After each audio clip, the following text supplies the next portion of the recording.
भाई yes sir. तुम ध्यान रखना, लेकिन इस क्लास के बाद, मतलब समझ रहे हो, ये जेई के प्रिपरेशन के बाद कभी शॉर्टकट तरीके नहीं अपनाने। समझ में आ रहा है? एक बार आईआईटी जैसे अच्छी अच्छी जगहों पे चले जाओ तो उसके बाद चीजों को बहुत आराम से लाइटली लेके करना है। ठीक है, जिंदगी तो चलती रहेगी यूं ही, कभी आराम नहीं मिलेगा तुम्हें। कोई अगर तुम्हें ऐसा बोल रहे ना, ट्वेल्थ ट्वेल्थ निकाल ले, उसके बाद काचे ही काचे हैं, ठीक है, उससे ना एक बार कलम लेकर साइन करवा लेना नीचे, और ऊपर लिखवा लेना, अगर काचे नहीं हुए तो तेरी सारी प्रॉपर्टी मेरे नाम। ठीक है, और ये 100% मैं लिख के दूंगा। अगर उसने साइन कर दी तो प्रॉपर्टी हो गई तुम्हारी। अगर सर उसके पास भी कुछ नहीं हुआ तो फिर उसकी एडवाइस ले ही क्यों रहे हो तुम? अगर उसके बाद कुछ नहीं है तो उसकी एडवाइस ही क्यों ले रहे हो भाई? अगर वो खुद दे रहा है एडवाइस। उसने क्या ही उखाड़ा है जिंदगी में? अगर उसके पास भी कुछ नहीं है, वो तुम्हारे से बहुत बड़ा है? उसके पास कुछ नहीं है तो इसका मतलब उसको भी किसी ने यही एडवाइस दी थी। सर रात मतलब को सर उसके पापा पास भी कुछ नहीं था। तो तुम थोड़ा दिमाग लगाना, साइन जरूर करवा लेना उससे कि मेरे को पता है ऐसा होगा। नहीं, चाहे तुम आईआईटी में भी चले जाओ बच्चों, उसके बाद भी पैकेज लगेंगे तो वहां पर भी काम ही करना पड़ेगा, है ना? बस जॉब अच्छी मिल जाएगी, पर जॉब में काम कम थोड़ी हो जाएगा। तो ये ऐसा तो नहीं सोच रहा ना? तो सैलरी तो अच्छी होगी। हाँ, सैलरी अच्छी होगी, मतलब अपने आप को घिसवाने में तुम्हें मजा आएगा बस, क्योंकि पैसे मिल रहे होंगे। है ना? सिर्फ इसी वजह से। यस। बिल्कुल सर। बस इसीलिए तो 1 तारीख को तुम खुश हो जाओगे। 1 से 29 30 तारीख तक तुम रगड़ोगे अपने आप को पूरा, फिर 31 तारीख को खुश हो जाओगे भाई। ओ माय गॉड, 2 लाख रुपए आगे बंदा, कोई बात नहीं यार, काम ही तो है, ऐसे सोचोगे। लेकिन वही अगर कहीं अच्छी जगह से नहीं करे, 16,000 की सैलरी हुई, फिर क्या करोगे? ड्रीम 11। ड्रीम इलेवन है, गंदे बच्चों। चलो स्टार्ट करते हैं, आओ। आज हम बात करेंगे बच्चों डी ब्रोय वेवलेंथ के बारे में, और उससे रिलेटेड न्यूमेरिकल्स के बारे में, उससे रिलेटेड न्यूमेरिकल्स के बारे में। आओ थोड़ा सा देखते हैं, रिकॉल करते हैं क्या क्या हम पढ़ चुके हैं। Basic basic photo electric equation, अरे भाई साहब हाथ जुड़वा लो। वो भाई वो मेरे को बता दिया करो, अगर मैं फोटो इलेक्ट्रिक इफेक्ट की इक्वेशन पूछता हूँ तो कोई नहीं बताता मेरे को, या तो मेरे को ऐसे बंदे ही ऐसे मिल रहे हैं जो क्लास नहीं लगा रहे हैं।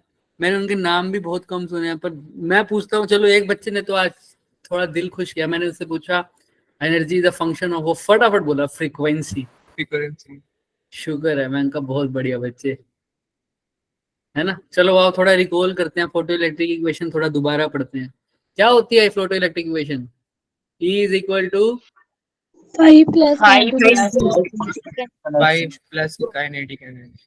सबको तो पता है यहाँ पर, फिर मेरे पास यह बच्चा ही दूसरा आता है। E इज इक्वल टू क्या होगा? H इंटू एच न्यू तो ये h nu naught plus sir b square threshold plus half n b square maximum. अच्छा, लैम्डा की फॉर्म में करना हो तो mu h c upon lambda lambda h h c h naught. Lambda naught क्या होता है यहाँ? कौन सी वेवलेंथ? मैक्सिमम हाँ वेरी गुड। और इसका नाम क्या देते थे? Cut off wavelength cut of.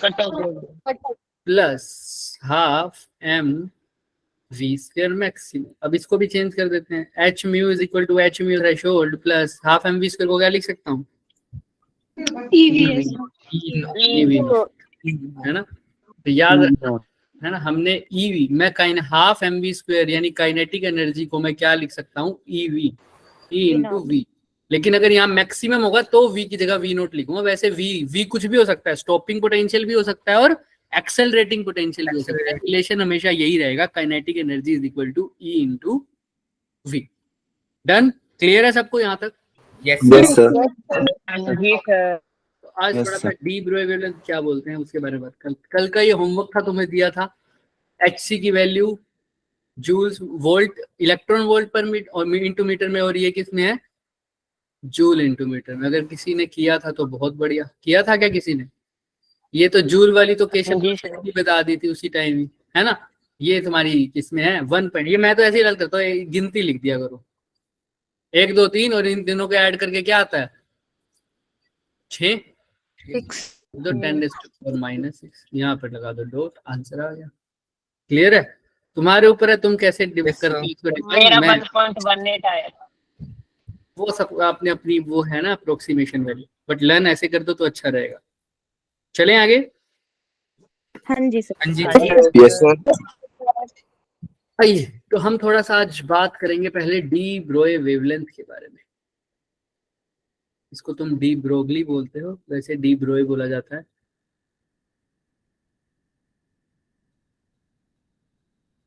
बच्चों अभी तक हम कह रहे थे कि जो पार्टिकल होता है, जो वेव होता है, जैसे लाइट है वो रेडिएशन है। अब इस चैप्टर का नाम क्या है? Dual nature of matter and radiation. आज क्लियर होगा वो नाम। देखो क्या नाम है इसका, dual nature of matter and radiation. समझ में आ रहा है, दिख रहा है? Yes sir. Yes sir. इसका मतलब क्या है? ड्यूअल मतलब दो, नेचर है नेचर, मैटर पार्टिकल या भी कोई भी सब्सटेंस है, और रेडिएशन कोई भी एनर्जी की फॉर्म है, हीट की फॉर्म है, लाइट है वैसे। तो अभी तक हमने देखा कि लाइट के दो नेचर हैं, है ही ड्यूअल नेचर है वो। तो एक तो पार्टिकल नेचर है और दूसरा कौन सा नेचर है? Wave nature. वेव नेचर, है ना। तो हमने देखा जैसे लाइट एक किस्म से रेडिएशन है, तो रेडिएशन के पास पार्टिकल, जो हम वेव मानते थे उसके पास पार्टिकल नेचर भी निकला। तो ऐसे ही अगर एक पार्टिकल होगा उसके पास भी दो नेचर होंगे, अपना खुद का पार्टिकल नेचर तो है ही, और साथ साथ कौन सा नेचर होना चाहिए? Wave nature. वेव। तो अगर रेडिएशन जो है, वेव जो है वो पार्टिकल की तरह एग्जिस्ट कर सकती है, तो पार्टिकल भी किसकी तरह एग्जिस्ट कर सका होगा? वेव। यही डी ब्रोगली ने थोड़ा सा सोचा कि अगर वेव पार्टिकल की तरह एक्ट कर सकती है तो पार्टिकल भी किसकी तरह एक्ट कर सकता होगा? वेव की तरह। वेव। तो हमने कहा शायद हो सकता है। तो इसी बात को डी ब्रोगली ने थोड़ा सा कंफर्म कर दिया और उन्होंने अपना फॉर्मूला दिया एक लैम्डा इज इक्वल टू, उन्होंने कहा पार्टिकल भी वेव की तरह एग्जिस्ट करता है और हर पार्टिकल के पास अपनी एक वेवलेंथ है। इसको तुम ऐसे निकाल सकते हो h/में p करके। p क्या है वहां पे? मोमेंटम, यानी मास इनटू वेलोसिटी। अगर वो पार्टिकल मूव कर रहा है तो उसके पास जो मास होगा उससे मल्टीप्लाई कर दो। तो lambda is equal to h/mv से उसका क्या आ जाएगा बच्चे? उसकी वेवलेंथ। अगर किसी भी तुमने वेवलेंथ निकालनी है तो उसका बस क्या पता कर लो? मोमेंटम पता कर लो, तो उसकी क्या पता लग जाएगी तुम्हें? समझ में आ रही है क्या बात? Yes sir. Yes sir. सवाल उठता है कि ये फॉर्मूला आया कहाँ से? ये फॉर्मूला एक तो तुम साइक्लोट्रॉन से डिराइव कर सकते हो, लेकिन वहां पर बी का थोड़ा सा लेंथी प्रोसेस हो जाएगा। पर मैं पहले सोच रहा था वो करवाने की, पर वो छोड़ो तुम। अगर तुम्हें बोहर के बारे में थोड़ा सा भी पता है, बोहर के बारे में, बोहर के मॉडल के बारे में थोड़ा सा आइडिया है, तो हम इसको अभी डिराइव कर देंगे। अगर बिल्कुल भी आइडिया नहीं है तो हम इसको एटम्स चैप्टर में डिराइव करेंगे। तो तुम बताओ मुझे, क्या बोहर के पोस्टुलेट के बारे में कुछ पता है? या एक पोस्टुलेट के बारे में? बोहर ने एक पोस्टुलेट दिया था, एंगुलर मोमेंटम के बारे में बताया था, जिसमें केमिस्ट्री में पढ़ा होगा ना Bohr model. Yes sir. Yes sir. Angular momentum वाला एक वो होता है पोस्टुलेट कि इलेक्ट्रॉन सिर्फ उसी ऑर्बिट में एग्जिस्ट करते हैं जहां एंगुलर मोमेंटम क्या होता है। कब पढ़ा था बोहर का मॉडल तुमने? सेकंड चैप्टर एटॉमिक वाले केमिस्ट्री में। फिर तो याद होना चाहिए, 12th में ही पढ़ा है मतलब, है ना? प्लस प्लस 1 में। +1 में सर। +1 में पढ़ा है, यस सर। 12th में नहीं था क्या? सर। 10th में भी पढ़ा हुआ, 12th में भी, 11th में भी पढ़ा है, 9th में भी पढ़ा हुआ, तो पढ़ा तो है ही ना। तो तुमने पढ़ा होगा Yes, sir. जो इलेक्ट्रॉन्स होते हैं सिर्फ उन्हीं ऑर्बिट्स में एग्जिस्ट करते हैं जहां पर जो एंगुलर मोमेंटम होता है उनका वो किसके इक्वल हो? इंटीग्रल मल्टीपल ऑफ h/2 पढ़ा होगा ना ये? Yes sir. यही हमने यूज किया था बात करने के लिए। तो इससे भी हमने डराइव करने की कोशिश की। तो क्या आया देखो, बोहर ने जो बोला, बोहर ने क्या बोला? बोहर बोले कि भाई यहां से अगर तुम देखो, एक बारी मैं यहां से कन्वर्ट करता हूँ। बोहर ने कहां से बोला था मैं बताऊंगा, पहले यहां से देखो। L = NH/2π है, तो यहाँ पर एल को क्या लिख सकता हूँ, m v r is equal to n h upon 2 pi, क्योंकि एंगुलर मोमेंटम को मैं क्या लिख सकता हूँ, mass into velocity into distance, यानी एम वी आर। राइट है, सबको क्लियर है ये तो? एंगुलर मोमेंटम का फॉर्मूला होता है एम वी आर। तो यहाँ से 2 पाई को उधर ले जाओ तो 2 पाई आर किसके इक्वल हो जाएगा,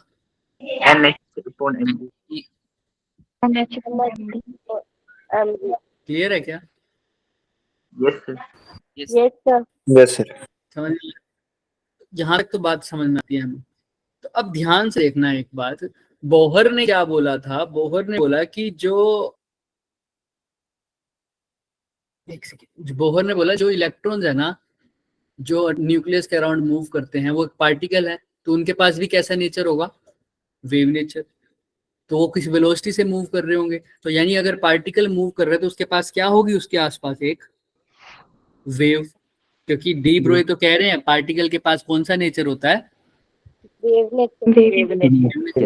उन्होंने कहा कि पार्टिकल वेव की तरह एक्ट करते हैं, लेकिन ये वेव कैसी वेव है, स्टेशनरी वेव। ये क्यों स्टेशनरी वेव ही बोला गया, इसका आंसर हमें एटम चैप्टर में मिलेगा। स्टेशनरी वेव है तो उनका जो उन्होंने बोला कि एक वेव है, तो ये वेव, इलेक्ट्रॉन तो पूरे शेल में कहीं पर भी हो सकता है एक्चुअल में, तो उस वेव को मैं कैसे रिप्रेजेंट कर रहा हूँ, उस पूरे शेल को कवर करते हुए, दिख रहा है?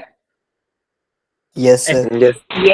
तो ये उन्होंने बोला ये जो पूरा शेल को कवर कर रही है जो वेव, वो क्या होगी एक्चुअल में, ये पूरा वेव हो सकती है। ये वेव कैसे हो सकती है, ये इंटीग्रल मल्टीपल, जैसे इसका सरकमफ्रेंस कितना है, 2 पाई, 2 पाई आर। तो कुछ ऐसा होगा कि अगर एक पूरी वेव हो सकती है तो उसका होगा 1 लैम्डा के इक्वल, 2 पूरी वेव हो सकती है तो क्या होगा, 2 लैम्डा, 3 पूरी वेव हो सकती है, कितना होगा, 3 लैम्डा, 4 पूरी वेव होने का मतलब 4 लैम्डा। तो वो क्या होगा सर, जो वेव होगी स्टेशनरी वेव, शेल को जो कवर कर रही है, या शेल के मतलब जो स्टेशनरी वेव से इलेक्ट्रॉन रिप्रेजेंट किया हुआ है, वो इंटीग्रल मल्टीपल होगी हमेशा लैम्डा के। कैसी होगी, इंटीग्रल मल्टीपल। इंटीग्रल मल्टीपल ही क्यों है, क्योंकि ये वेव कैसी है, स्टेशनरी वेव है। कैसी वेव है बच्चे, स्टेशनरी वेव। इस चीज का आंसर तुम्हें 11th चैप्टर में पड़ता है, जब तुम वेव्स चैप्टर पढ़ते हो ना, उसके अंदर इस चीज का आंसर आता है। बट अभी के लिए दिमाग में रखो, ये स्टेशनरी वेव है, इसलिए इंटीग्रल मल्टीपल होता है, उसकी प्रॉपर्टी है 2 pi r is equal to n lambda. तो 1 लैम्डा भी हो सकता है, 2 लैम्डा भी हो सकता है, 3 लैम्डा भी हो सकता है, 4 लैम्डा भी हो सकता है, बेस्ड ऑन द वेवलेंथ। तो अब यहां से देखो 2 pi r is equal to n lambda, ये किसने बोला बच्चे, बोहर ने। तो यहां से भी तुम देखो, तो इन्होंने बोला कुछ ना कुछ 2 पाई आर जो है वो इंटीग्रल मल्टीपल होगा किसी चीज के। तो यहां पर देखा 2 पाई आर सच में इंटीग्रल मल्टीपल आ रहा है किसी चीज के, एच अपॉन एमवी। ये तो बोहर मॉडल ने बताया था, इसका मतलब जो बात उन्होंने बोली थी वो बिल्कुल सही है। हालांकि उन्होंने डी ब्रोई ने बोला था लैम्डा किसके इक्वल है, एच अपॉन एमवी। तो तुम इन दोनों को कंपेयर करो, तुम्हें साफ साफ दिख रहा है लैम्डा किसके इक्वल आ रहा है, 2 पाई आर है, एन की जगह एन है, लैम्डा की जगह क्या आया हुआ है, एच अपॉन एम। तो यानी जो बोहर ने बात, सॉरी जो डी ब्रोई ने बात बोली थी, वही बात हमें बोहर के कौन से पोस्टुलेट से भी मिल रही है, Angular momentum. सेकंड पोस्टुलेट, जो एंगुलर मोमेंटम के बारे में बात करता है। तो वहां से भी हमें पता चला, जिसको ये समझ नहीं आता वो ऐसे से भी समझ लो कि यहाँ से मैं आर की वैल्यू यहाँ पुट कर देता हूँ, यहाँ से आर की वैल्यू पुट कर दो, क्या आ जाएगी, 2 पाई आर की जगह क्या पुट कर सकता हूँ बच्चे, n h upon m v into 2 pi n lambda. तो 2 पाई से 2 पाई कट गया, तो एन से एन कट गया, तो देखो एच किसके इक्वल आ गया, लैम्डा किसके इक्वल आ गया, एच अपॉन। तो यहाँ से भी कर सकते हो, लेकिन हमें को डेरिवेशन इतना जरूरी नहीं है। हमारा जो मेन मकसद है वो ये है कि जो बात डी ब्रोई ने बोली थी वही हमें कहाँ से भी पता लग रही है, बोहर के पोस्टुलेट। बोहर के पोस्टुलेट से भी हमें वही बात समझ में आ रही है जो हमें किसने बताई थी, डी ब्रोई ने।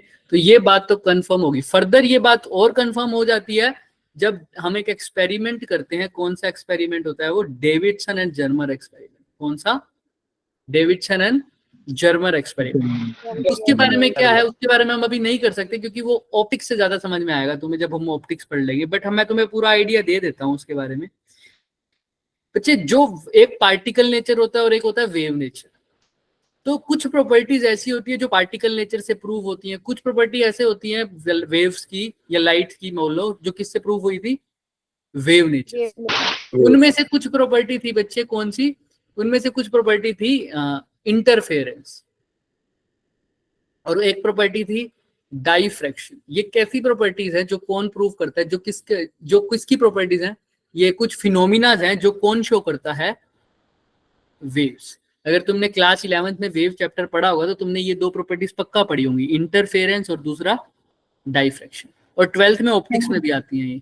बट फिलहाल हमने समझना है कि ये जो फिनोमिना है, प्रॉपर्टी नहीं बोलूंगा मैं, फिनोमिना है, ये कौन शो करता है, सिर्फ और सिर्फ वेव शो करता था। फिर हमने डेविडसन एंड जर्मन ने एक एक्सपेरिमेंट किया, उन्होंने उससे, अच्छा इंटरफेरेंस होता है क्या, इंटरफेरेंस होता है ये कि अगर दो वेव्स आपस में सुपर इम्पोज कर दिए, मतलब पहले एक ये वेव है,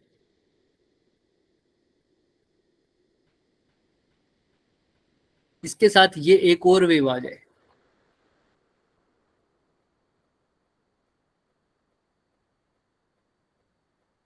तो इसकी क्रस्ट पे जाएगी, इसकी तरफ पे, इसकी क्रस्ट पे, इसकी तरफ पे, तो ओवरऑल जो एम्पलीट्यूड है वो क्या हो जाएगा सर, बढ़ जाएगा, इक्वल, ऐसे हो जाएगी ये वेव्स, दिख रही है।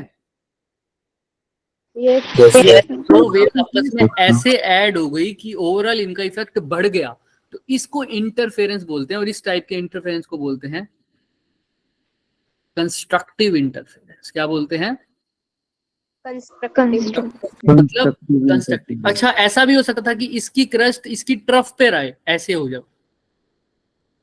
यस सर, अब ये ऐसे हो, देखो, तो एक की क्रस्ट है तो दूसरे की क्या है, तो ये इसके ऊपर आएगा तो कैंसिल हो जाएगा, तो बिल्कुल जीरो इंटेंसिटी मिलेगी हमें, तो इसको बोल दूंगा डिस्ट्रक्टिव इंटरफेरेंस। क्या बोलता हूँ, डिस्ट्रक्टिव इंटरफेरेंस।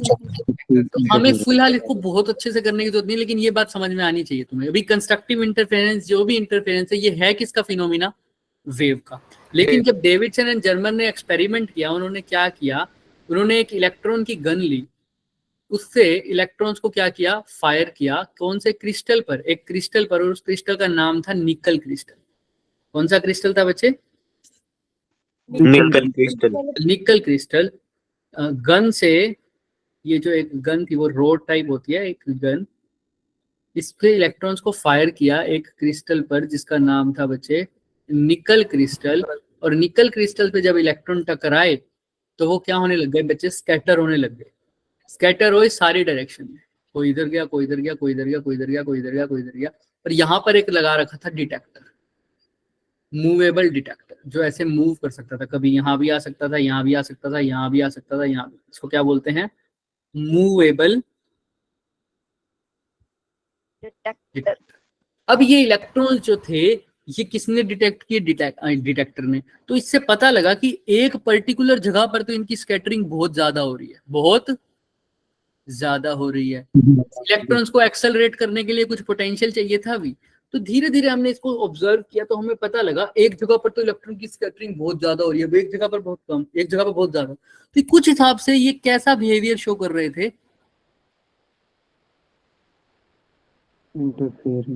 इंटरफेरेंस का, कि एक जगह स्ट्रेंथ बहुत ज्यादा हो रही है, इसका मतलब वहां पर इलेक्ट्रॉन कैसा इंटरफेरेंस कर रहे होंगे, कंस्ट्रक्टिव इंटरफेरेंस। फिर हमने देखा चलो अच्छा ऐसी बात है, तो फिर हमने देखा ये इंटरफेरेंस का फिनोमिना तो कौन शो करता था, लेकिन सिर्फ वेव्स, लेकिन यहाँ पर कौन शो कर रहा है, इसका मतलब इलेक्ट्रॉन्स के पास, डी ब्रोगली सही कह रहे थे, इलेक्ट्रॉन्स के पास कौन सा नेचर भी है, वेव नेचर। तो फिर हमने चेक किया, फिर हमने कहा अगर चेक कर रहे हैं तो आंसर भी सही आना चाहिए।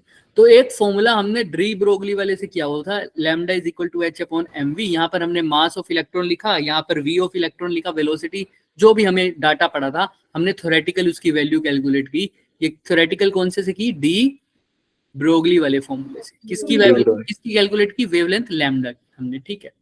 यही वेवलेंथ हमने कैलकुलेट की फिर इस एक्सपेरिमेंट से। कैसे, एक्सपेरिमेंट से कैसे कैलकुलेट करेंगे, किसकी हेल्प से, स्टॉपिंग पोटेंशियल या एक्सेलरेटिंग पोटेंशियल, ये v दे रखा है ना जिससे इलेक्ट्रॉन को एक्सेलरेट किया, इसकी हेल्प से हमने इलेक्ट्रॉन की क्या निकाली, वेवलेंथ निकाली। हमने देखा जो डी ब्रोई से जो वेवलेंथ निकाली थी और इस एक्सपेरिमेंटली जो वेवलेंथ आई वो दोनों आपस में क्या कर गई, सेम मैच। मैच कर गई। इसका मतलब हमारा रिजल्ट तो अब पूरी तरह से पक्का हो गया कि जो डी ब्रोई ने बोला था वो बात बिल्कुल सही है कि इलेक्ट्रॉन के पास कौन सा नेचर भी है, वेव नेचर। नेचर भी है तो वो पार्टिकल, लेकिन उसमें पार्टिकल नेचर तो है ही, साथ साथ वेव नेचर भी है। इसका मतलब सिर्फ रेडिएशन के पास दो नेचर नहीं होते, लाइट के पास, रेडिएशन के पास दो नेचर है, मैटर के पास भी दो नेचर है। इसलिए इस चैप्टर का नाम क्या पड़ा, dual nature of matter and radiation.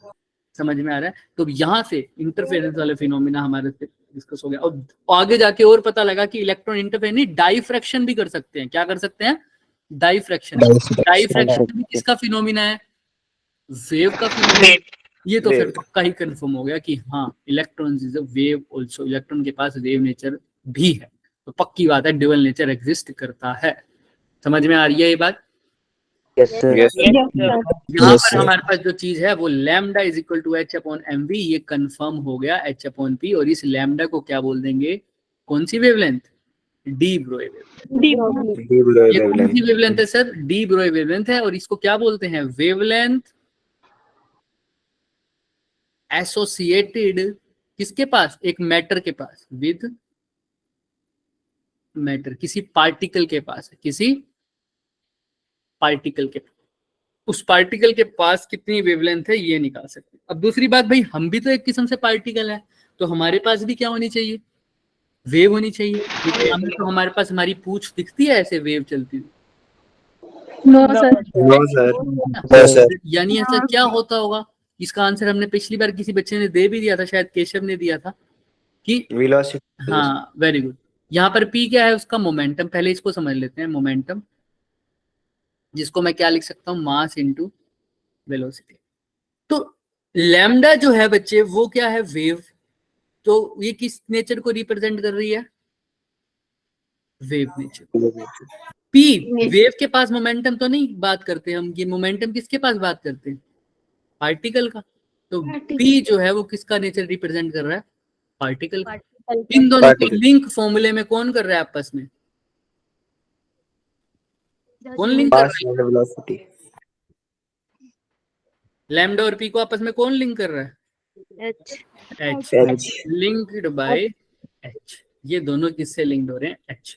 तो डी ब्रोए का जो फॉर्मूला है वो वेव नेचर, बहुत इंपॉर्टेंट फॉर्मूला, वेव नेचर और पार्टिकल नेचर को आपस में ज्वाइन करवा रहा है, मतलब रिलेट करवा रहा है। और वो भी किसकी हेल्प से, कौन से कांस्टेंट की हेल्प से, प्लैंक्स। तुम देखोगे अगर जो बच्चा आगे फिजिक्स में पढ़ेगा तो वो देखेगा कि आगे क्वांटम मैकेनिक्स आती है, उसमें एच आता है। वो एच ही डिसाइड करता है कि हम कौन सा नेचर बात कर रहे हैं, क्लासिकल नेचर बात कर रहे हैं या वेव नेचर, वो क्वांटम नेचर बात कर रहे हैं। आगे तुम क्वांटम मैकेनिक्स पढ़ोगे, क्योंकि वो कहाँ, सिर्फ एच ही बता रहा है, क्योंकि एच ही रिलेट कर रहा है कि पार्टिकल और किसके बीच में, वेव के बारे में। तो आगे ये शुरुआत है एक्चुअल में क्वांटम मैकेनिक्स की, यहाँ से हो जाती है। समझ में आ रहा है? इससे भी आगे होती है वैसे, आइंस्टाइन के इफेक्ट से हो जाती है, फोटो इलेक्ट्रिक इफेक्ट से, बट ठीक है यहाँ तक। यहाँ से तुम शुरुआत कर सकते हो, यहाँ से हमारी 12th एंड हो रही है एक किस्म से इस वाली फिजिक्स में, है ना, ऑप्टिक्स में। लेकिन हमारा हायर लेवल की फिजिक्स यहाँ से स्टार्ट होती है। चलें आगे। यस अब हमने कहा कि हमारी बॉडी भी होगा, बिल्कुल।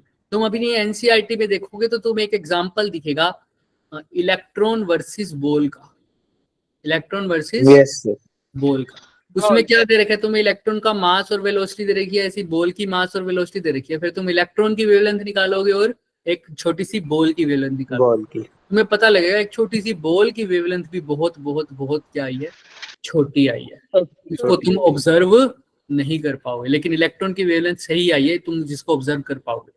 लेकिन वेवलेंथ किसकी ऑब्जर्व नहीं कर पा रहे, बोल की। तो एक बोल का क्या है, मास ज्यादा है इलेक्ट्रॉन के कंपैरिजन में, क्योंकि m और लैम्डा आपस में इनवर्सली प्रोपोर्शनल है। यहाँ पर तो मास ज्यादा तो लैम्डा कम, तो बोल का मास इलेक्ट्रॉन के मुकाबले कम है, ज्यादा है, तो उसकी वेवलेंथ क्या आई है, कम आई है। हमारा मास तो बोल के कंपैरिजन में भी क्या है, बहुत बहुत ज्यादा, तो हमारी वेवलेंथ और भी क्या आएगी, कम। तो इसीलिए ऑब्जर्व नहीं हो पाएगी। इसीलिए हम बोलते हैं कि ये ज्यादा प्रोमिनेंट फिनोमिना कहाँ पर है, माइक्रोस्कोपिक, क्योंकि वो ऑब्जर्व हो पाता है। कहाँ पर ऑब्जर्व हो पाता है ज्यादा, माइक्रोस्कोपिक लेवल, माइक्रोस्कोप। क्योंकि उनका मास इतना ज्यादा नहीं होता। हाँ अखिल बोलो।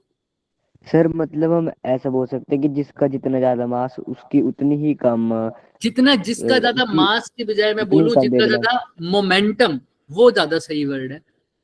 जितना ज्यादा क्या हो, मोमेंटम, मोमेंटम। ये बोल सकते हो। जितना ज्यादा जिसका मोमेंटम उतनी कम उसकी वेवलेंथ। ठीक है वेवलेंथ। Yes sir. चलो, तो यहां तक आ गया। अब इसी को हम थोड़ा सा डिफरेंट डिफरेंट फॉर्म्स में लिख लेते हैं। लैम्डा इज इक्वल टू पड़ा एच अपॉन पी, इसी को क्या लिखा, lambda is equal to h upon m v. और एच अपॉन पी को क्या लिख सकता हूँ, पी को काइनेटिक एनर्जी की फॉर्म में भी लिख सकता हूँ, अंडर रूट 2m के लिख सकते हैं ना, क्योंकि पी स्क्वायर बाई 2m किसके इक्वल होता है, काइनेटिक एनर्जी के। तो p किसके इक्वल हो जाएगा, under root 2m।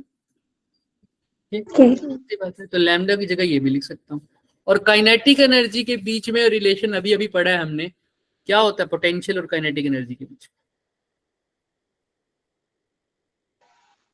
Kinetic energy और पोटेंशियल के बीच में क्या रिलेशन होता है, K is equal to EV.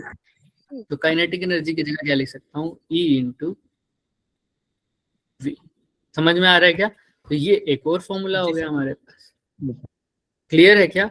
और V कुछ भी हो सकता है, एक्सेलरेटेड पोटेंशियल भी हो सकता है और स्टॉपिंग पोटेंशियल भी हो सकता है, लेकिन फॉर्मूला यही रहेगा, काइनेटिक एनर्जी किसके इक्वल हो जाएगा, E इंटू वी। किसी को कोई डाउट है यहाँ तक, बताओ पहले तो। No, sir. No sir. पक्का? पहले अब इसी को यूज करके फॉर्मूला कैलकुलेट करते हैं, ये क्वेश्चंस करते हैं। आओ पहला क्वेश्चन निकाल, ये लो, बस सर हो गया। चले चलो। अब ये Yes. क्वेश्चन है, देखो क्वेश्चन तुम ट्राई करो, पहले ट्राई करो।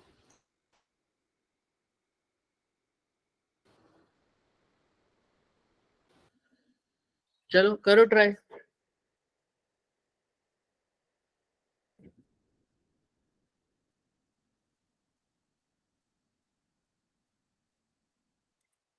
क्वेश्चन हमेशा की तरह, पूरे ड्यूअल नेचर में एक ही तो अप्रोच है, जो चीज निकालनी है उसका फॉर्मूला लिखो और जो गिवन है वो लिखो।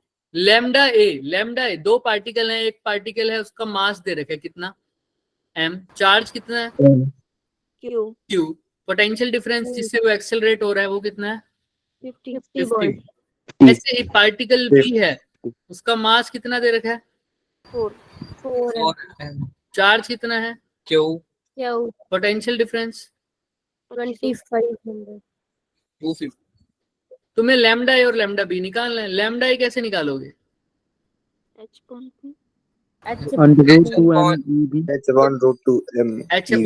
अब अंडर रूट 2m EV लगाओगे ना सीधा ही, Yes. पक्का ना। कोई किसी को पूछना ये कैसे आया तो पूछ लो, हैंड रेस कर लो। नो सर, ये आया ऐसे अंडर रूट 2m के से, और ये कैसे आया, ये आया ऐसे mv से। mv को मैंने लिखा अंडर रूट 2m के, अंडर रूट 2m के को लिखा अंडर रूट 2m EV। ठीक है यस सर। चलो, तो ये आ गया लैम्डा ए। तो निकाल दो इसकी वैल्यू, कैसे निकालोगे, h upon under root 2m EV को क्या लिख सकता हूँ, अंडर रूट 2, मास किसकी बात कर रहे हैं, पार्टिकल ए की, तो m ही है। E की जगह आप क्या लिख सकता हूँ, उसका चार्ज गिवन है, E नहीं है चार्ज, अब Q है तो E की जगह लिख दो Q। पोटेंशियल डिफरेंस कितना वोल्ट है, 50 वोल्ट है, 50 volt. 50 वोल्ट है। ठीक है, ऐसे ही अब h की वैल्यू आ जाएगी हमारे पास, लैम्डा छोड़ो, इतना समझ में आ रहा है। ठीक है, इसको थोड़ा सा रीअरेंज कर देते हैं, ये कितना हो जाएगा लैम्डा ए, बताना। रेशियो तो निकालनी है, ऐसे भी कैंसिल हो जाएगा। हाँ हाँ, h को नहीं पुट कर रहे ना, सिर्फ थोड़ा सा सोल्व कर दो। लैम्डा ए को क्या लिखोगे, h अपॉन में under root 100 m q. v तो वही वोल्ट है इसलिए हटा दिया मैंने। ठीक है, कंफ्यूज ना हो जाना। अच्छा, ऐसे ही यहाँ पर क्या लिख सकता हूँ बच्चे, लैम्डा बी को क्या लिख सकते हैं, h अपॉन में अंडर रूट 2, m की जगह क्या लिखा, 4m, क्यू इंटू 20। q तो वही है, इंटू में 2500। इसको क्या लिख सकता हूँ, 425 4 का कितना हो जाएगा 100, 100 का 200 और उसके बाद कितनी जीरो लग जाएंगी, और दो और साथ में जी sir. m into q under root, यही आ जाएगा क्या? हाँ जी सर। Yes sir. देख लो किसी को कोई डाउट है? No sir. फिर से बता दो ये वाला एक बार। देखो 4 इंटू 25 कितना हो जाएगा? 100। 100 को 2 100, से yes. मल्टीप्लाई करोगे तो क्या आएगा? 100 को 2 से मल्टीप्लाई करोगे 200। तो 200 तो ये आ ही गया, लास्ट में 25 की 2 जीरो जो रह गई थी बोली, यस सर। ठीक है। और एम क्यू तो है। अब कोई बच्चे हैं जो अच्छे मैथ्स है जिनका, तो वो सीधा ही सोल्व कर दो रेशो में, जिसका नहीं है वो पहले स्क्वायर कर दिया करो ताकि अंडर रूट का झंझट ही ना बचे। तो यहाँ पर लैम्डा ए का स्क्वायर कर दो, क्या आ जाएगा?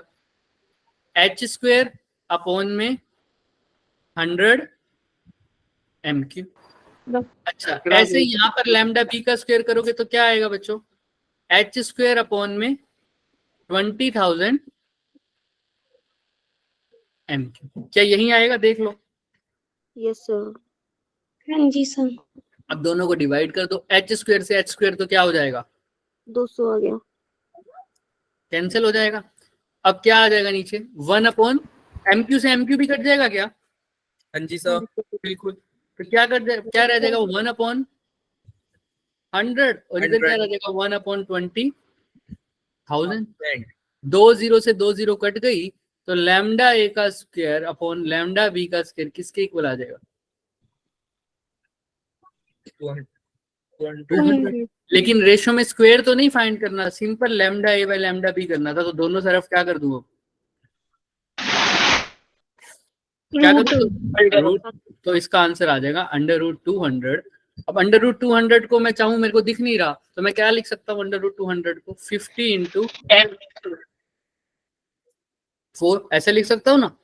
Yes sir. तुमने क्या बोला था केशव? क्या बोल रहे हो? 50 इंटू 10 रूट 10 हाँ हाँ, देखो 2 रूट 50 करोगे ना, तो 4 का अंडर रूट क्या आ जाएगा? 2 अंडर रूट 50। 50। क्लियर है क्या? अच्छा, जो तुम कह रहे थे उससे भी हो जाएगा। तुमने ये कहा होगा शायद, कितना बोला था? 100 इंटू 2। 10 रूट 2। हाँ तो क्या ये वही हो जाएगा 10 रूट 2, ऐसे कह रहे हो क्या? Yes sir. क्लियर है क्या? किसी को कोई दिक्कत है तो बताओ। सर एक बार वो कहाँ से बताएं? Yes, बताओ बताओ कहाँ से बताएं? सर वो MEV से नहीं आया था। कहाँ से नहीं आया? सर वो हमने वहां पे पुट नहीं किया था, H/√2 MEV MK की जगह, वहां से बता दो। ये ई क्या ये है? M- चार्ज दिया था हमने, है ना? तो लेकिन यहाँ पर चार्ज इलेक्ट्रॉन का तो नहीं है, सिर्फ क्यू दे रखा है। तो ई की जगह क्या पुट कर दिया बच्चे? सर इसके पीछे जो बताया था कि MEV कहाँ से आया, किसी को पता नहीं चला सर, मेरे को नहीं लगा पता। कौन सा? ये एमईवी कहाँ से आया? Yes sir. फॉर्मूला कैसे है? ये वी तो मतलब है इसका इलेक्ट्रॉन सर V तो है। H/mv से ये आया। देखो, ये है काइनेटिक एनर्जी वाला फॉर्मूला था, ये वाला था ना, लैम्डा इज ये इक्वल टू एच अपॉन इसके अंडर बाद रूट। बता दो, इसके बाद ही लगा पता। काइनेटिक एनर्जी को मैं क्या लिख सकता हूँ? इलेक्ट्रॉन का चार्ज, अगर इलेक्ट्रॉन है तो मल्टीप्लाई बाय पोटेंशियल डिफरेंस। ये काइनेटिक एनर्जी का फॉर्मूला था जो हम पढ़ चुके हैं। Yes sir. अब अगर इलेक्ट्रॉन का नहीं गिवन कोई और चार्ज पार्टिकल है तो काइनेटिक एनर्जी क्या हो जाएगी? Q into V। ये फॉर्मूला होता है। बस काइनेटिक एनर्जी की जगह Q इंटू वी पुट कर दो तो लैम्डा क्या बन जाएगा? यस सर, आगे समझ।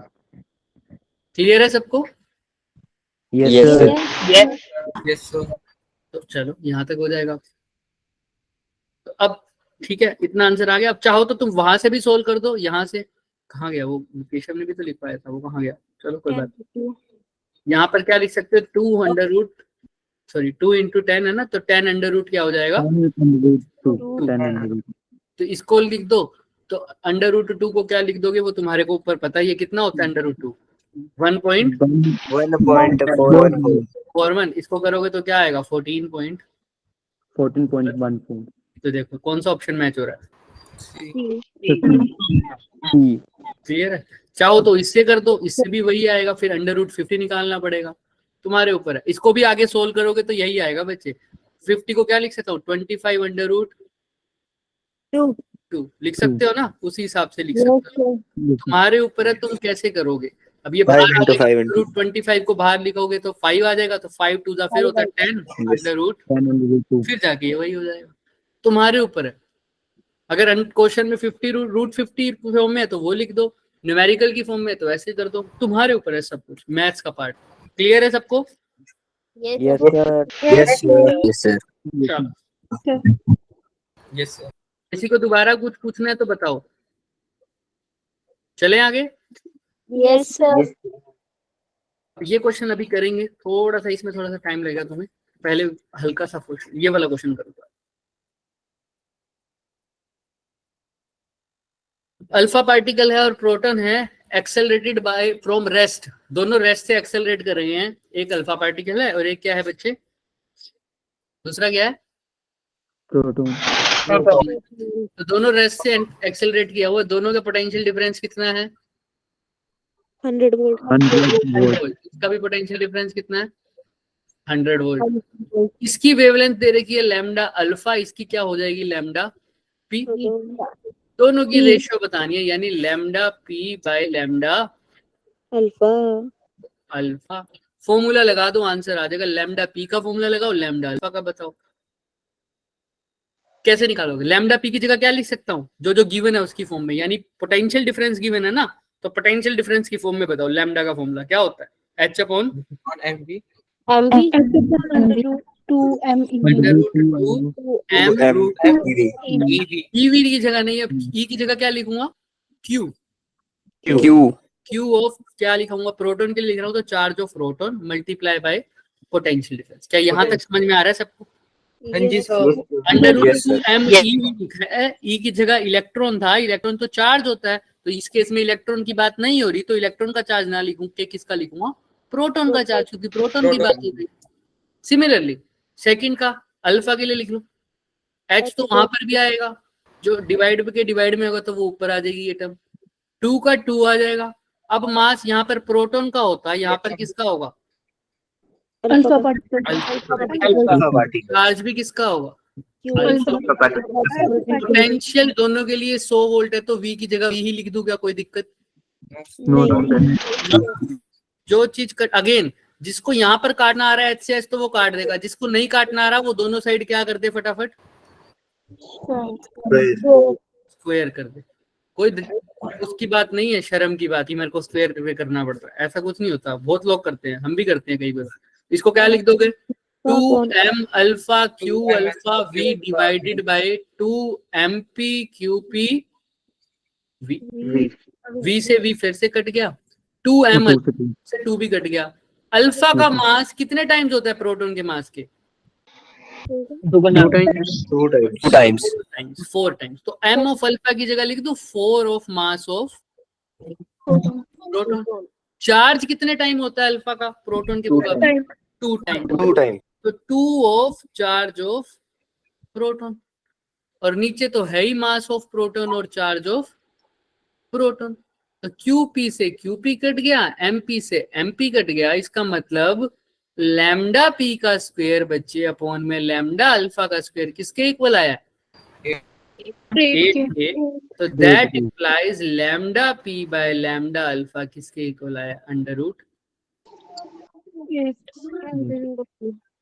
फिर भी किसी को डाउट है तो एक बार पूछ लो कि कैसे किया है। भाई मैंने क्या यूज किया है, बस एक चीज यहाँ पर यूज किया है कि mass of alpha particle is 4 times of mass of proton and charge on alpha particle is 2 times of charge on. उसको हाइड्रोजन का प्रोटॉन लिखते थे H पॉजिटिव, उसको क्या लिखते हो अल्फा पार्टिकल को, He2 पॉजिटिव, यानी हीलियम का न्यूक्लियस। ठीक है, हाँ 2.8 इसका आंसर आएगा विवेक, बिल्कुल सही। लेकिन नियरेस्ट इंटीजर पूछा है तो क्या लिखोगे 2.8 की जगह, 3. इसका आंसर क्या आ जाएगा, 3। क्लियर है सबको? Yes, sir. Yes sir. इसका आंसर आ जाएगा 3। फिर भी किसी को कोई डाउट है वो पूछ, नो सर। आंसर आ गया इसका 3। अगेन क्वेश्चन इतना पुराना, ये पुराना हो सकता है लेकिन ये तो पुराना नहीं था, 2019 में था। अभी करेंगे इसको भी, ये भी हमारे पास 2019 में आया हुआ है, सारे हमने वही करे हुए हैं। अभी तक कोई भी हमने ऐसा फॉर्मूला अभी तक पूरे चैप्टर में एक भी क्वेश्चन ऐसा है किया है क्या हमने जो जेई में नहीं आया हुआ, बताओ एक भी क्वेश्चन। नहीं छेड़ा ना, एक भी क्वेश्चन नहीं छेड़ा बच्चे, तो ध्यान रखना। अब इस पर आ जाओ, ये होमवर्क क्वेश्चन है तुम्हारे लिए, बहुत आसान क्वेश्चन है। क्यों सर? अभी जो बात हुई थी वो किसके बारे में बात हो रही थी? अल्फा पार्टिकल और प्रोटॉन। यहाँ पर किसके ऊपर बात हो रही है? मैंने हाईलाइट किया हुआ है, प्रोटॉन और इलेक्ट्रॉन, प्रोटॉन और इलेक्ट्रॉन पे सेम है। और तुम्हें पता है चार्ज तो दोनों के ऊपर क्या होता है? सेम होता है। इसलिए क्यू से क्यू कट जाएगा। देखो आंसर में चार्ज आया ही नहीं, आंसर में सिर्फ क्या आ रहा है? रेशो, मास। कट जाएगा क्योंकि दोनों पे चार्ज क्या होता है? सेम। बिल्कुल सेम क्वेश्चन है, तो कर लोगे इसको? Yes sir. याद रखना, उसमें पोटेंशियल डिफरेंस V है, इसमें पोटेंशियल डिफरेंस V भी है, और साथ में वो V तो इलेक्ट्रॉन के लिए और 4V किसके लिए है? प्रोटॉन के लिए। बस ये याद है। यस आई थिंक अब हो पाएगा, कर लोगे ना? Yes yes sir. ट्राई करेंगे। सेम है, देख लो। क्या सेम, √2m के, और उसको 2m के भी लिखने की जरूरत नहीं है, तुम सीधा यही लगाओ √2m EV, क्योंकि काइनेटिक एनर्जी गिवन है क्या, तो K क्यों लिखूंगा, सीधा ही क्या लिखूंगा? ईवी। EV, जो पिछले फॉर्मूले में लगाया था, सेम टू सेम वैसे, बस वहां पर V से V कट गया था, यहाँ पर V से V कटेगा नहीं। चलो अब थोड़ा सा, और ये क्वेश्चन है तुम्हारे होमवर्क क्वेश्चन बढ़िया वाले, आराम से हो जाएंगे, ध्यान से दोगे तो। ये हम कर चुके हैं ऐसे ऐसे क्वेश्चन, ठीक है। एक क्वेश्चन और रह गया जो अभी अभी छोड़ के आए हैं, उसके ऊपर टाइम लगाते हैं। ये क्वेश्चन पढ़ो पहले, तो तुम पढ़ो फिर आगे बढ़ेंगे, और क्वेश्चन को पढ़ो अच्छे से। और उसके बाद हम आज एक्स्ट्रा क्लास लेंगे, तो एक्स्ट्रा क्लास में देखो, अब हमारी एक क्लास मिस हुई थी, याद है ना सबको? यस हमको कवर करने का एक ही तरीका है, ठीक है, क्योंकि हमने पिछले वाला क्वेश्चन पेपर का 11th पोर्शन कवर करना है और अगले वाला क्वेश्चन पेपर का भी करना है। तो हम क्या करेंगे, ध्यान से सुनना मेरी बात। आज हम 11th के, मैं तुम्हें क्या, जैसे मैंने पिछली बार बताया था, 11th के मोस्ट इंपोर्टेंट टॉपिक्स जो थे वो हम रिवाइज करवाएंगे तुम्हें, ठीक है, जो जो तुम्हारे को 11th में काम आएगा, ठीक है। उसको मैं बेसिक आइडिया दूंगा। अभी कैसा आइडिया दूंगा बच्चों? Basic idea 11th। उसके बाद रिपीट कर दो, क्या बताया आपने? क्या कह रहे हो? मैं बता रहा हूँ, अभी बता ही रहा हूँ। हाँ हाँ, बोलो बोलो बोलो जेसिका। Easy question. हाँ, तो मैंने टेस्ट वाले क्वेश्चन तो करा ही रहे हैं ना हम आपको। अभी तक कोई ऐसा चैप्टर आया ही नहीं। अब ड्यूअल नेचर था उसमें, जो मैं तुम्हें दिखाऊंगा करंट इलेक्ट्रिसिटी में जो हमने क्वेश्चंस किए थे, एग्जैक्टली वही आए हुए हैं बच्चे। आप देखो तो। Yes sir. देखे हैं किसी ने करंट इलेक्ट्रिसिटी की जेसिका आपने? Yes sir. एग्जैक्टली क्वेश्चन आए हुए हैं, बिल्कुल वही वोल्टेज पूछ रखी है, वही व्हीटस्टोन ब्रिज पूछ रखा है, और वही में से वही पूछ रखा है उन्होंने नल पॉइंट कैसे शिफ्ट होगा, नीचे बैटरी लगा रखी है, A to Z सेम। ऐसे ही मैग्नेटिक, इलेक्ट्रोस्टैटिक में मैं नहीं बोल सकता कि सेम आ सकता है, क्योंकि इलेक्ट्रोस्टैटिक में कुछ भी आ सकता है बच्चे। इलेक्ट्रोस्टैटिक में तुमको बहुत कुछ समझ के जाना पड़ेगा। ड्यूअल नेचर में आप मेरे को दिखा देना, अलग क्वेश्चन नहीं आएगा कभी भी। ड्यूअल नेचर जो अब आएगा ना, अगर क्वेश्चन जब भी हमारा रिवाइज होगा तो आप देख लेना, कोई भी ऐसा नहीं आएगा। LCR में LC ऑसिलेशन से आ सकता है, वो हम AC में करेंगे ही, मतलब सेमीकंडक्टर्स में पढ़ेंगे, तो वहां पर हो जाएगा, और कोई नहीं आ सकता। ना ड्यूअल नेचर में, ना एटम्स में, ना न्यूक्लियाई में, ना EM वेव्स में, AC में भी नहीं आएगा। फिर भी जो अगर आएगा तो हम उसको करेंगे अपने एंड से, ठीक है। हम क्वेश्चन पेपर तो डिस्कस कर ही रहे हैं, ऐसा तो है नहीं ना क्वेश्चन पेपर डिस्कस नहीं कर रहे। फिर भी मैं याद दिलाता रहूंगा कहाँ पढ़ा था ये हमने। और दूसरी बात, हाँ, हम कहाँ थे कि 11th का मैं पोर्शन अभी आज थोड़ा सा रिवाइज करवाऊंगा। बेसिक वो पार्ट रिवाइज कराऊंगा जिसका तुम्हें यहाँ पर भी यूज होगा, इस चैप्टर में भी, और कहाँ पर, मतलब इस अवंती वाले टेस्ट में भी यूज होगा, और जो नबी, जो अवंती का टेस्ट तुम्हारा हो चुका है, कल ही हुआ है ना शायद, परसों। तो हम 11th वाला पोर्शन हम इकट्ठा डिस्कस करेंगे, दोनों चैप्टर, दोनों को क्वेश्चन पेपर का, ठीक है। ऐसे ही 12th वाला पोर्शन भी इकट्ठा डिस्कस करेंगे दोनों बैठ, ठीक है, तो ताकि हमारा फिर दोनों का आराम से हो जाए। क्लियर है ना सबको? तो आज हम बेसिक समझेंगे, ध्यान से सुनना। आज सोमवार है, ठीक है, इसको हम ध्यान से करेंगे, और नेक्स्ट पेपर में हम क्या करेंगे, वीरवार को 11th का पोर्शन पूरा डिस्कस कर लेंगे, दोनों चैप्टर्स का। और नेक्स्ट जब मंडे आएगा उसमें दोनों क्वेश्चन पेपर्स का किसका डिस्कस कर लेंगे, 12th, +2, ठीक है। +2। और अगर टाइम नहीं मिला तो कोई बात नहीं, हम 11th के पोर्शन को 2 हिस्सों में भी बांट सकते हैं, ऐसा कोई बात नहीं है। आज हमारे क्वेश्चंस अच्छे से नहीं हुए, मान लो बेसिक का नहीं समझ में आया तो हाई लेवल का तो बताना ही पड़ेगा, तो हम थर्सडे को भी 11th का पोर्शन ही डिस्कस कर लेंगे, ठीक है? तो उसमें कोई बड़ी बात नहीं है। चलो राइट। अगर डी ब्रोई वेवलेंथ दे रखी है इलेक्ट्रॉन की, जो किसके इक्वल है बच्चे? 10 के पावर -3 किसके? Wavelength of photon. फोटोन। तो बताना है तुम्हें स्पीड ऑफ द इलेक्ट्रॉन कितनी होगी, speed of the electron.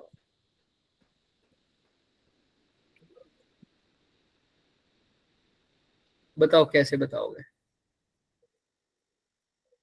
H/mv वाले फॉर्मूले से।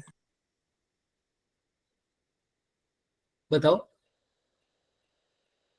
भाई, लैम्डा ई को तो सिंपल लिख सकते हो H/mv, mv ठीक है, और v गिवन निकालनी है इलेक्ट्रॉन की, ठीक है? यहाँ पर 10⁻⁻³ लैम्डा ऑफ प्रोटॉन को क्या लिख सकते हो, फोटोन को, सॉरी। H/mv। अब इसको H/mv लिखोगे, लेकिन अभी मैंने प्रॉपर्टी बतानी है तुम्हें फोटोन की, हम आगे पढ़ेंगे। फोटोन का ना बच्चे रेस्ट मास क्या होता है? 0। तो फिर अब ये दूसरा फॉर्मूला लगा सकते हो ना, एनर्जी हमने लिखा था फोटोन की H इंटू म्यू, और उसको लैम्डा की फॉर्म में क्या लिखा था, Hc/, यानी म्यू किसके इक्वल लिखा था तुमने, C/λ। तो यहाँ पर लैम्डा नहीं दे रखी, लेकिन फ्रीक्वेंसी तो दे रखी है ना, देखो। हाँ जी सर।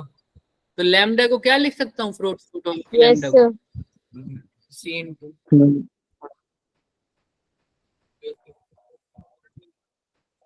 क्या लिख सकता हूँ बताओ लैम्डा को? यहाँ से म्यू अगर C/λ इक्वल है तो ई आ जाएगा सही। Frequency of photon. लैम्डा। तो बस अब सोल्व कर दो। H का लिखो 6.63 इंटू 10⁻⁻34। मास ऑफ इलेक्ट्रॉन की जगह क्या लिखूंगा, 9.1 इंटू 10⁻⁻31। वेलोसिटी की तरह क्या लिखूंगा, निकालनी है 10⁻⁻3। C की जगह क्या लिखूं बच्चे, 3 into 10⁻⁸। फ्रीक्वेंसी की जगह क्या लिखूं फोटोन की, 6 इंटू 10⁻⁴ ठीक है। अब इसको जाके थोड़ा सा सोल्व कर लेते हैं, पहले टर्म्स वाले को इकट्ठा कर लेते हैं। 6.63 इंटू 9.11, ठीक है।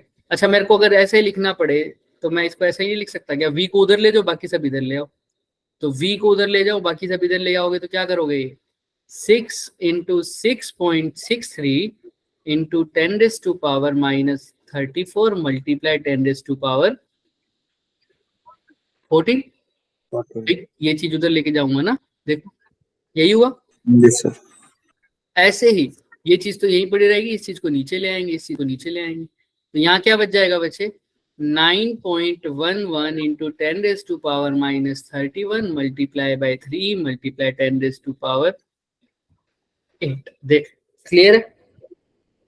Yes multiply 10⁻⁻3। -3। अब कर लो सर जो सोल्व कर सकता है। पहले तो मैं पावर्स वाली करूंगा, लेकिन इसको छोटा सा है ये कर लो, 2 हो जाएगा, राइट? तो 2 इंटू 6.673 को मल्टीप्लाई कर दो एक बार आसानी से, क्रॉस के लिए मतलब अप्रोक्सीमेशन के लिए क्या लिख सकता हूँ, 7। और 9.11 को क्या लिख सकता हूँ, सिर्फ 9 मल्टीप्लाई 10⁻⁻34। अच्छा, प्लस 14 और ये -34, ये 8 और 3 कितना हो जाएगा, 5। बोलो बोलो बोलो, 5 हो जाएगा। और 5 इसको या ऐसे लिख दो, +31 और माइनस का 5, ऐसा ही हो जाएगा ना भाई। ये -31 ऊपर जाके क्या हो जाएगा, +31, ये +5 आएगा ऊपर जाके क्या हो जाएगा, -5। इसको सोल्व कर दो फटाफट, कितना आएगा देखो, देखो फटाफट सोल्व करके भाई। 34 में से 14 गए, कितना हो गया, साफ दिख रहा है तुम्हें, या प्लस कर दो, तुम्हारे ऊपर है। बताओ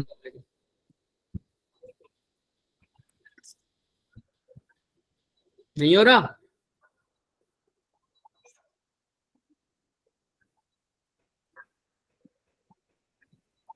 भाई 34, 14 और 31 कितने हो जाएंगे? -3। हाँ चलो वहां पे ऐसे कर सकते हो, -3 तुम्हारे ऊपर है सब। ऐसे भी ये 45 हो जाएगा प्लस का, और यहाँ पर माइनस का क्या हो रहा है 5। 45 में से 5 गए 40 हो रहा है क्या? ऐसे बताओ मुझे। -34 + 40 कितना हो गया? 6। तो आ जाएगा 10⁻6। तो 14/9 × 10⁻6। 14/9 करोगे तो लगभग 14/10 मान लो इसको। 14/10 होता है लगभग 1.4, लेकिन ये 14/9 है तो 1.45 आया सर। ज्यादा डी है। पार्ट आएगा। D. क्लियर है क्या? Yes, sir. देख लो अच्छे से। Yes. Yes. भी कोई डाउट होता है तो देख। मैंने इसको कैसे सोल्व किया? 14/9 को मैं मान लेता हूँ 14/10, तो 14/10 को लिखता हूँ 1.4, लेकिन डिनोमिनेटर 10 नहीं था, 10 से कुछ छोटा था, तो वैल्यू 1.4 से कुछ बड़ी आएगी, तो इसलिए 1.4 क्या लिखा? 5। तो अप्रोक्सीमेशन किया और कुछ नहीं है। ये पावर्स को सोल्व करके आया है, मैं लिख देता हूँ यहाँ पर, पावर को सोल्व किया है। किसी को कोई डाउट है तो देख लेते हैं। हाँ किसी को कोई डाउट है तो देख लो। No, No. sir. No, sir. पक्का? Yes, sir. हाँ जी सर। पक्का sir. फिर भी ठीक है, अभी तो इतना ही था। अभी इसको रिवाइज हम कर चुके हैं बहुत बार, तो रिवाइज करने की अब जरूरत है नहीं, बट फिर भी अगर किसी को दिमाग में रहती है रिवाइज करने की तो आओ थोड़ा सा इसको देख लेते हैं। आओ, लैम्डा इज इक्वल टू क्या किया बच्चे हमने? h/p MB. mv, और इसी को क्या लिख सकते हैं? h/p, और इसी को क्या लिख सकता हूँ? h/√2m, और इसी को क्या लिख सकता हूँ? √2mEV। ठीक है, तो ये हमारा आज का टॉपिक का बेस था, जिसमें हमने पढ़ा था डी ब्रोई वेवलेंथ। ये चैप्टर हमारा वैसे खत्म हो चुका है, ठीक है, और इसके बाद हमने चैप्टर स्टार्ट करना है कौन सा? Atoms and nuclei. कौन सा चैप्टर स्टार्ट करेंगे अब हम? Atoms and nuclei.